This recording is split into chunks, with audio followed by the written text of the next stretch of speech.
newspapermen meet such interesting people. They know the lowdown, now it can be told. I'll tell you quite reliably off the record about some charming people I have known. For I meet politicians and grafters by the score, killers plain and fancy, it's really quite a bore. Oh, newspapermen meet such interesting people. They wallow in corruption, crime, and gore. Ting-a-ling-ling, city desk. So we'll talk about all sorts of things today, folks. We're going to have an interesting conversation on the Media Project. Let's explain who we are around here. Young lady. You must be talking to me.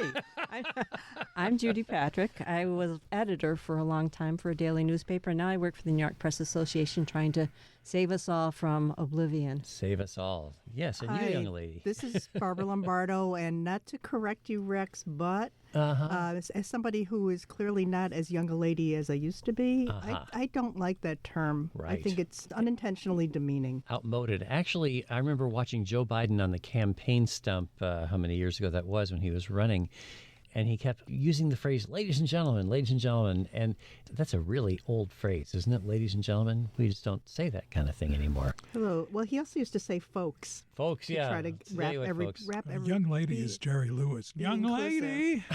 And that identifies the oldest guy in the room. Sorry there, Ira. So Do you remember Jerry Lewis? Nobody has ever heard of him. Of course. Of course. Yes, well, I would be Ira Fussfeld, and it all started at a 5,000-watt radio station. Oh, no, that's Ted Baxter. I am the retired publisher of the Daily Freeman of Kingston, New York. Absolutely. And did I give my name? I'm Barbara Lombardo, the former executive editor of the Saratogian and the Troy Record, and currently an adjunct in journalism at UAlbany. All right, very good. We are here. Oh, and I'm Rex Smith. I am a publisher, editor, creator, etc. Actually, trash can emptier at the Upstate American, formerly editor of the Times-Union for those many years, because here we are, folks who have had a lot of experience in mainstream media, and one of the things that we want to talk about today is opinion writing in those publications, because that is where there's been a lot of controversy. And just to help folks understand, of course, there are separate parts to a publication,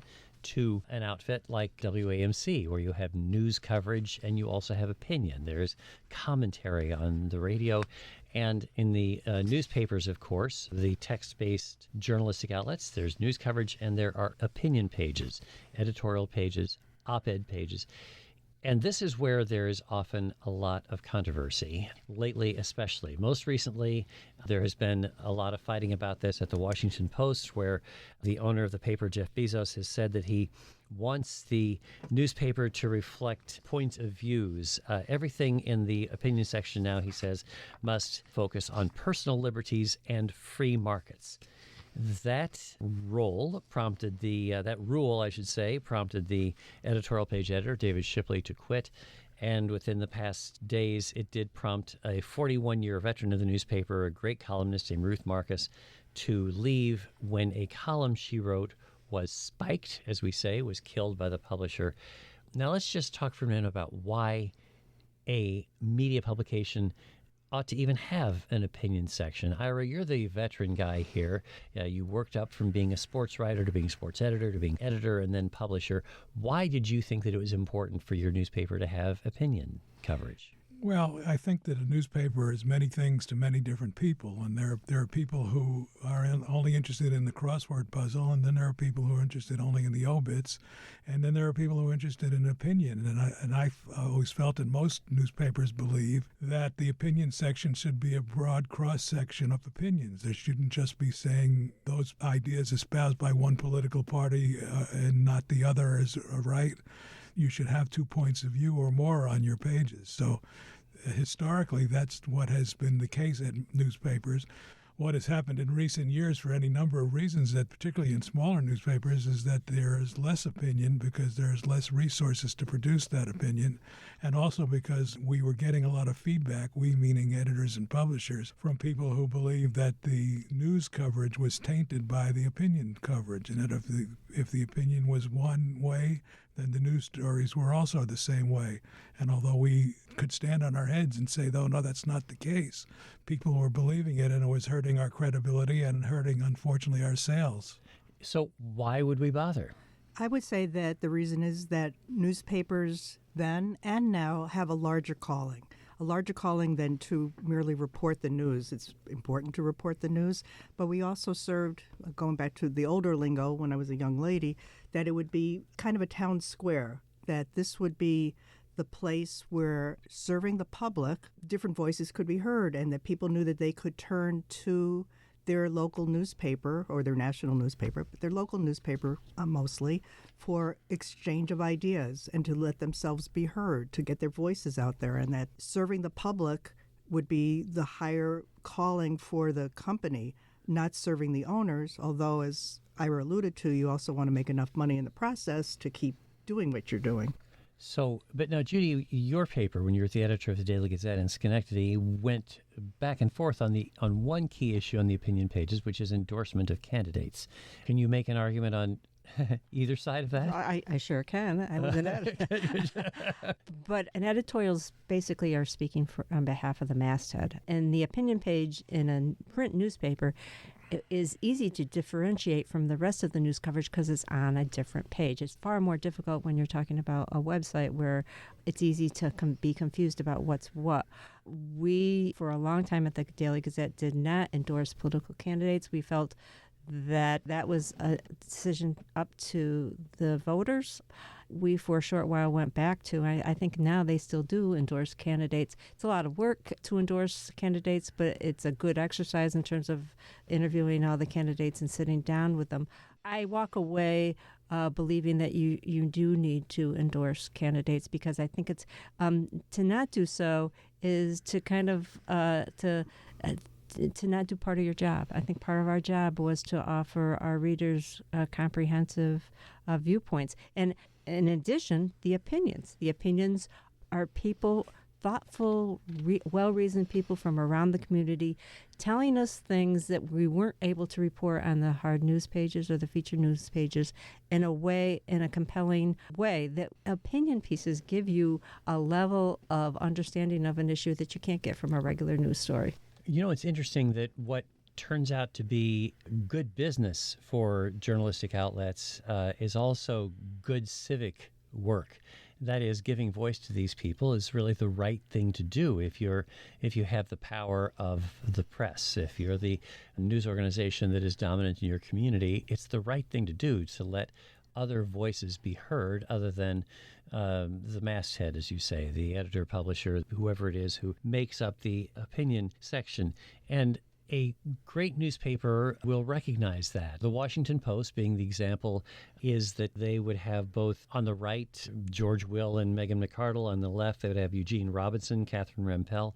And the New York Times has had that, to the frustration of many people. Most of the staff opinion columnists at the New York Times are on the left, but they do have conservative voices as well, though not necessarily these days pro-Trump voices, because the terms liberal and conservative have sort of been blown away by some of the actions of Donald Trump.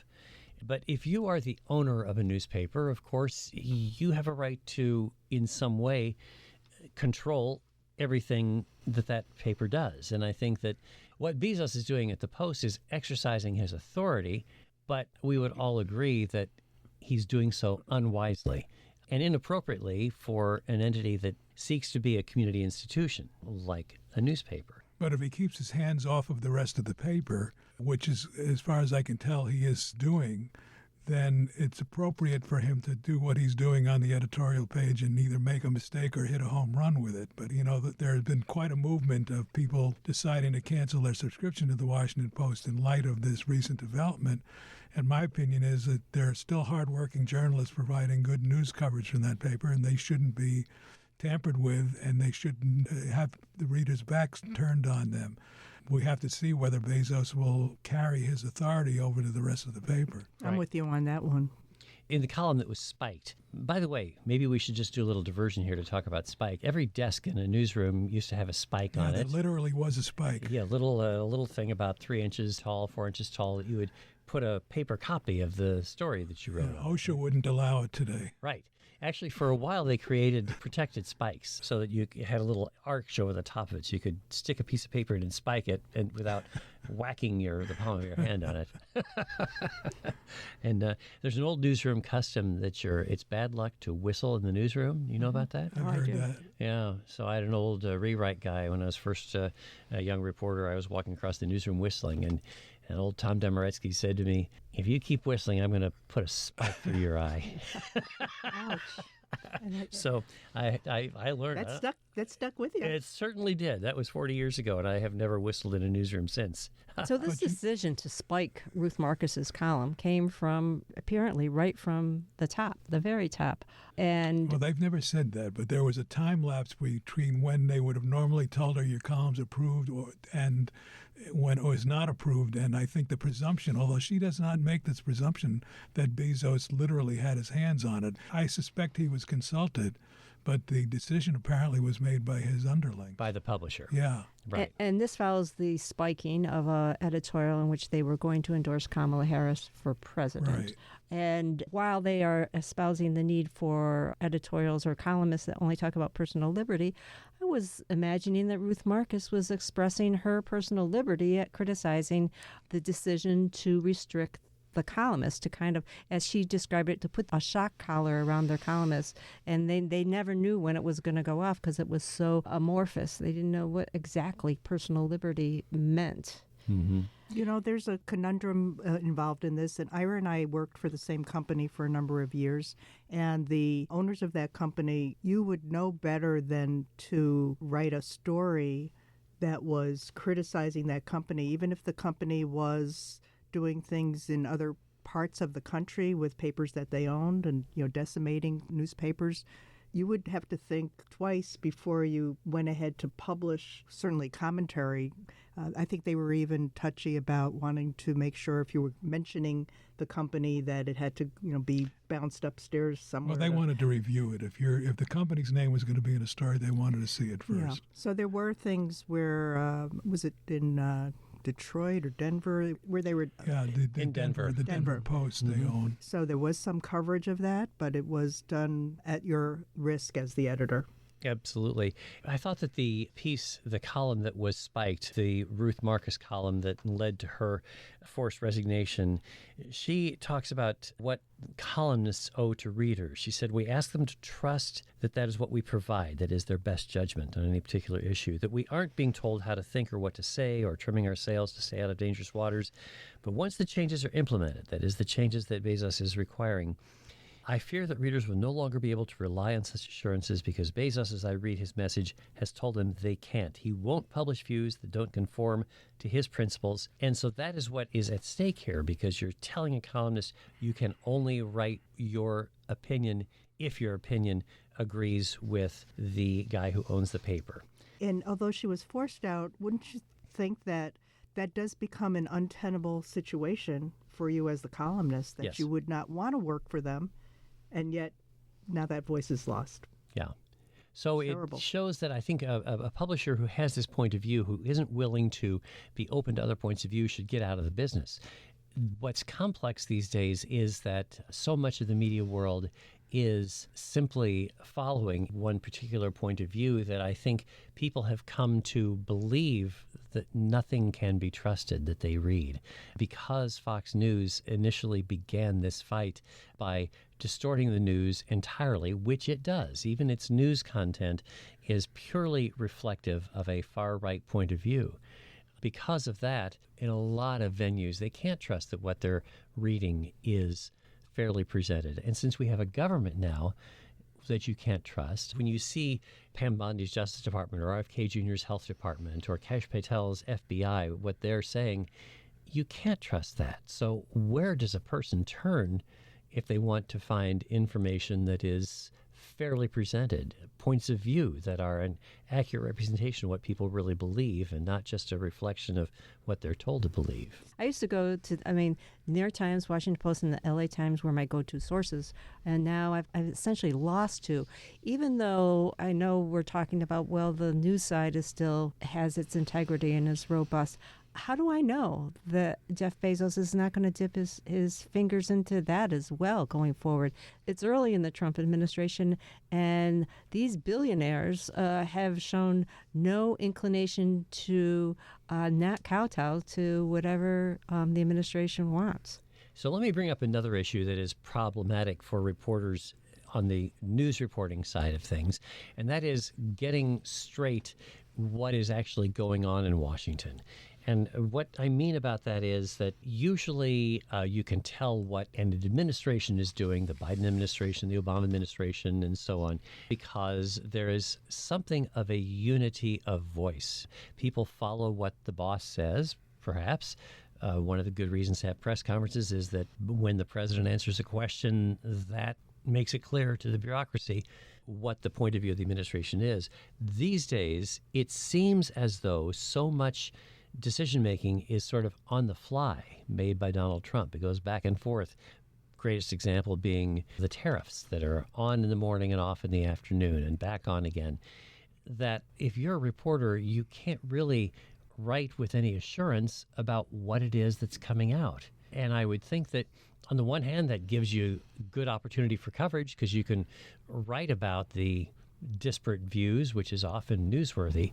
On the other hand, it doesn't help people who read your content, hear it on the radio, watch it on television, and it certainly doesn't help guide the markets. I would think it'd be very tough to be a reporter covering the White House these days. And really, the only option they have is to track down the actual action. Go to the entity that actually imposes the tariffs and find out if it's actually happening. But that's a lot more work, and it's late to the game because if you're capturing it while it's happening, you're not being able to advance the story that this is going to happen. And what, at the end of the day, it leaves the citizens at a loss. What is exactly happening? It's not for lack of trying. I think over time we have to figure out who we can trust as a source and who we can't. Oftentimes I'm finding that the anonymous sources being quoted in articles tend to be the more reliable ones rather than the cabinet members or the president, who's like a ping pong ball. You alluded to, Rex, how difficult it is to cover the White House these days. Bearing in mind that there's always been a love-hate relationship between the press corps and the press secretary to the president. So it's not brand new if there's any animus. But I'm wondering whether what you guys have observed yourself or what you may or may not feel about the current press secretary, not that she's a woman, but that she's a 27-year-old woman, and she's been dressing down some members of the press. And I have to think that there are some of those people sitting in that room saying, who the hell is this woman? You couldn't carry my typewriter, as we used to say in the old days. And now she's up there every day denouncing one media outlet or another. Yeah, she's great at the worst parts of her job, or what Trump and she would consider to be the most important parts of her job, is to control the narrative and shoot down everybody else who is going to challenge it. It's difficult, I think, because of the administration taking over who gets to get into the press pool to cover the president when the room is small and only a few reporters can travel, with the White House now controlling who gets into the room as opposed to the White House Correspondents Association, and rewarding these journalists who quite regularly, who routinely, who always distort the facts, rewarding right-wing entities that really don't provide trustworthy coverage.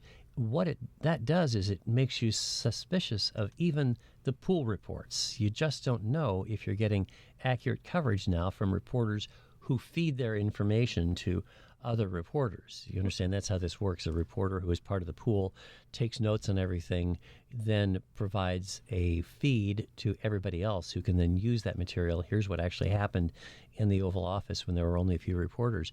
But if you have a right-wing outfit that isn't committed to truth-telling, being the one taking those notes, it affects everything that comes out. As I say, garbage in, garbage out.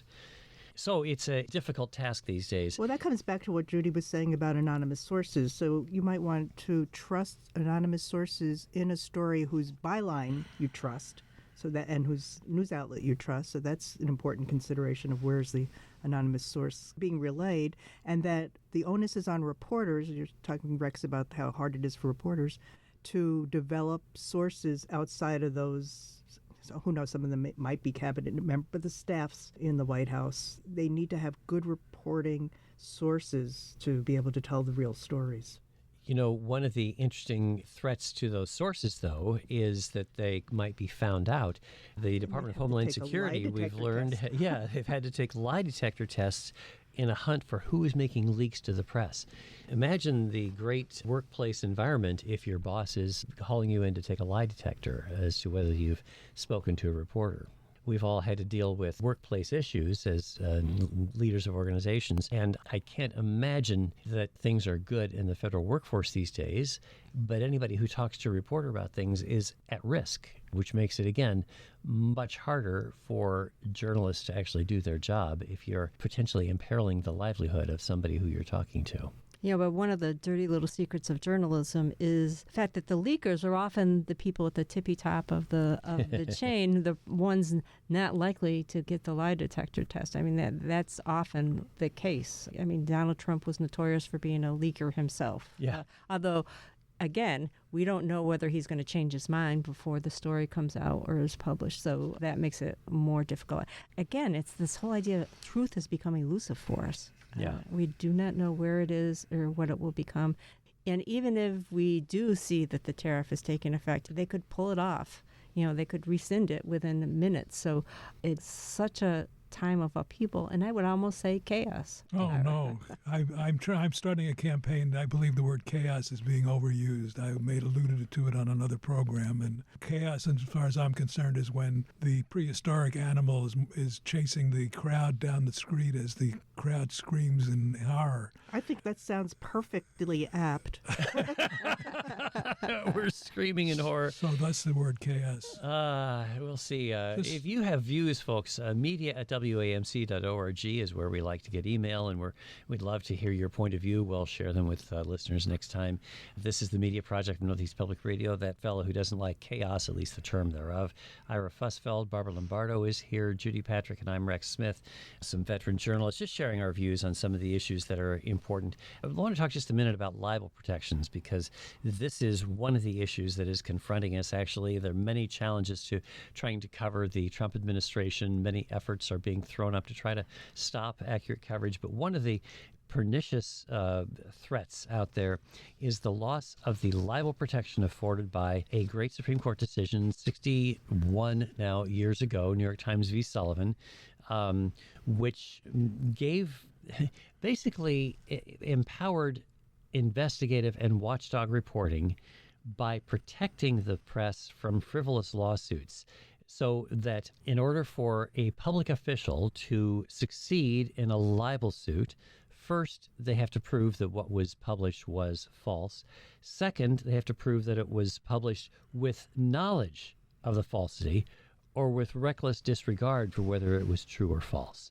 So with that protection, journalists have been able to cover public officials without fear of losing their livelihood or finding themselves in court.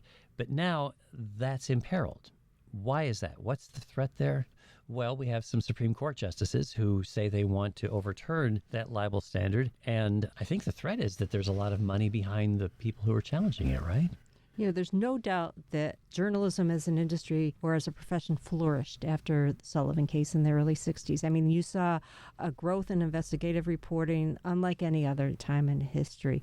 The idea that this could face some pullback is incredibly concerning at all levels of journalism, from, you know, the small local paper to the big paper like New York Times, which has, you know, a stable of lawyers to help protect it. The Supreme Court justices have not been reticent to say that they think that the protections governing us have gone too far. I mean, initially started with just government officials, but it's been expanded over time to include celebrities, people in the public eye. But we have faced challenges over the years. You know, you had the Food Lion case where ABC was challenged because of some of the ways in which they pursued their story. But eventually, you know, they were upheld. So I think it's something we all need to be mindful of, especially for the smaller papers or the regional mid-sized papers that don't have the financial wherewithal to mount a legal challenge. I think in the public's eye, our trust has eroded in the news media, and the idea of facing a jury in some of these cases is formidable. And one of the problems is that even if the law would be upheld in the newspaper's favor, they can really force you out of business by bringing lawsuits that really are frivolous and that they know that they don't have a chance of winning or they shouldn't win, and they can just cost you so much money and time. Just in the defense of it, and that therefore will raise the cost of your libel insurance, which usually is about a $50,000 deductible anyway. So that's a lot of money, a lot of peril as a result of the libel threat. But I think that people just need to focus, to the extent that people can focus on anything these days, that the fate and the potential loss of the New York Times v. Sullivan case by another Supreme Court is not just a newspaper issue or a media issue. It impacts the media, to be sure, but it impacts the people who are reading and watching and listening to news coverage if the media organization doing the coverage is reluctant in any way because it fears that they're going to break the law or otherwise hurt its reputation. This is a very important bedrock piece of legislation that would harm not just the industry if it were to be overturned. And that is where we have to leave it, with this really? rather gloomy point of view.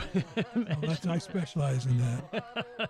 Ira Fussfeld, Barbara Lombardo, Judy Patrick, and I'm Rex Smith. We thank David Castina, our producer, and thank you for joining us again this week. Hope we'll see you next week on The Media Project.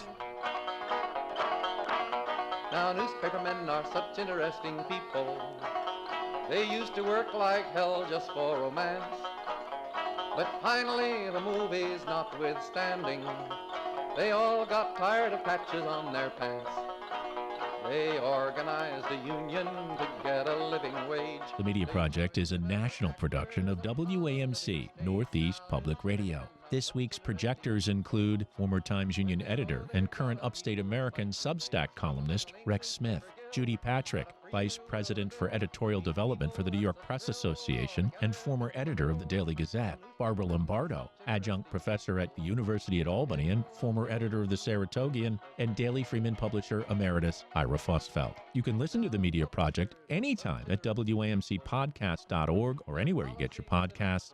I'm your producer, David Gastina. Thanks for listening. To represent the common people. It's funny, Wall Street never has complained. Ah, but publishers have worries, for publishers must go to working folks for readers and to big shots for their dough. Now publishers are such interesting people. It could be prostitution, I don't know. Ting-a-ling-a-ling, circulation, ting-a-ling-a-ling, advertising, get those readers, get that payoff. What a headache, what a mess. Oh, publishers are such interesting people. Let's give 3 cheers for freedom of the press.